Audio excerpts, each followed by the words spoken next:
we got to talk about Mr. Beast. So, obviously, there's a lot of controversy surrounding the biggest YouTuber on the platform, Mr. 300 million subscribers. This all happened in the last like 48 hours. It feels like it's been kind of crazy. So, Kris Tyson, who has been with the Mr. Beast channel since the beginning, I don't know if he was ever really considered a controversial figure. He did have a lot of edgy tweets and edgy things that he said a long time ago, and then a couple of years ago, out of nowhere, he starts turning into a woman and starts having weird pronouns and dressing up in dresses and makeup and abandons his family, his wife and his kid.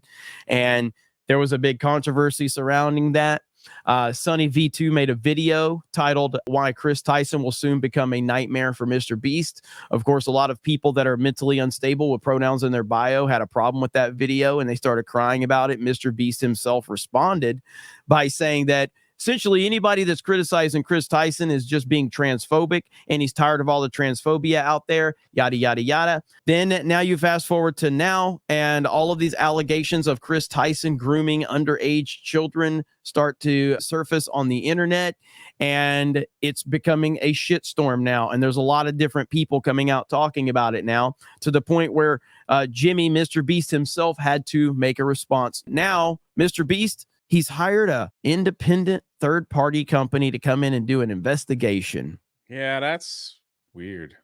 Yeah, the company that I'm paying to come investigate me, we're going to get their result. Get the fuck out of here. Jake the Viking, he's made several comments on this, essentially one saying that Jimmy knew. He then made other comments towards to geeksandgamers.com. We have a full breakdown and article on the website of our interview with Jake the Viking, talking specifically about all of this. But one thing that's been really interesting is that a lot of big time creators had no problem speaking out about Dr. Disrespect, but a lot of them have been shying away from talking about the Mr. Beast Kris Tyson story. And even when they make a comment on it, it's reluctant. They're very reluctant to go, well, we need to see what the facts are first before you didn't need to do that with Dr. Disrespect.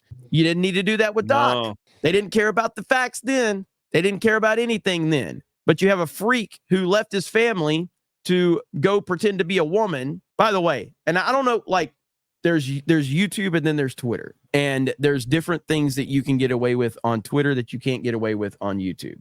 I, under no circumstance, am going to be referring to Kris Tyson as a she. It ain't happening. Yeah. If I just have to stop talking about this person, I will not refer. I've seen so many people running with that bullshit. And it's like, stop.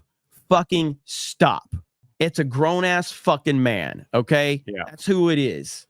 And so if I just have to, on YouTube anyway, if I just have to stop saying this person, talking about this person at all, then that's what I'll do before I refer to this person as anything other than what they are.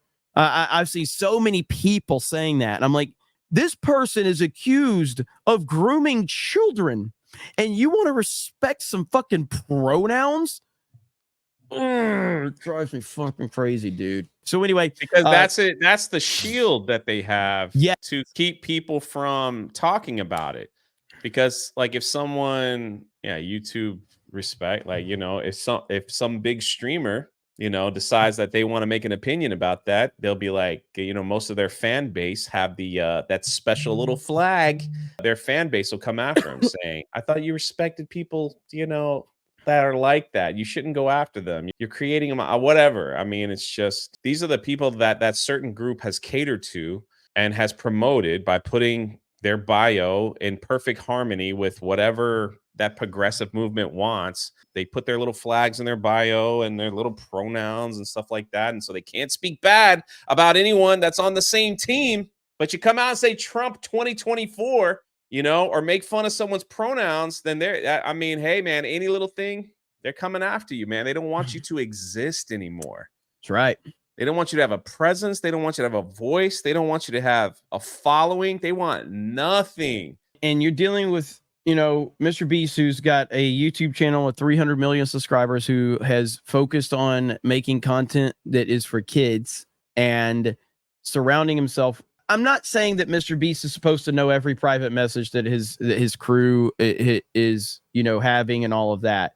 We're talking about his best friend, who they apparently lived together for a while. They literally were like together constantly. And a lot of the stuff that we're seeing is public comments that Kris Tyson made. Public stuff. So it's like at some point in time, when you have a friend who has made public comments about really inappropriate stuff, and you've spent significant time with this person, and this person then wants to pretend to be a woman, I think there's probably enough cause to go, you had to know something. But ultimately, what it comes down to is MrBeast was not in a position, because he has sold his soul to the powerful overlords out there. He wasn't in a position to go, yo, Kris, you might want to take a step back and go get your shit checked out, bro, because you're fucked up. To believe that he knew nothing is yeah, come on. It's a stretch. It's a stretch, and I will just say that I hope that everything gets worked out. I hope that, I genuinely do, and I mean this. I hope that when it's all said and done, we do find out that Jimmy simply is a decent guy who got caught up in a really bad situation, and he was probably just too scared to address his friend's mental disorder because of the social pressure, which that is very understandable, by the way. It's very understandable, because you can't really go after anything like that. And you know, with the world he's in, you're basically trained to go, I can't say anything even if I want to, type of thing, in terms of like the mental illness scenario. I hope we do find out that Jimmy ultimately just was like not aware of the really bad stuff, and he chose to not rock the boat in terms of dealing with his friend's issues, his mental issues. So that would be the best case scenario in this whole thing. I don't know if that's realistic. I don't know if that's going to happen, but I can at least hope that that's how it turns out.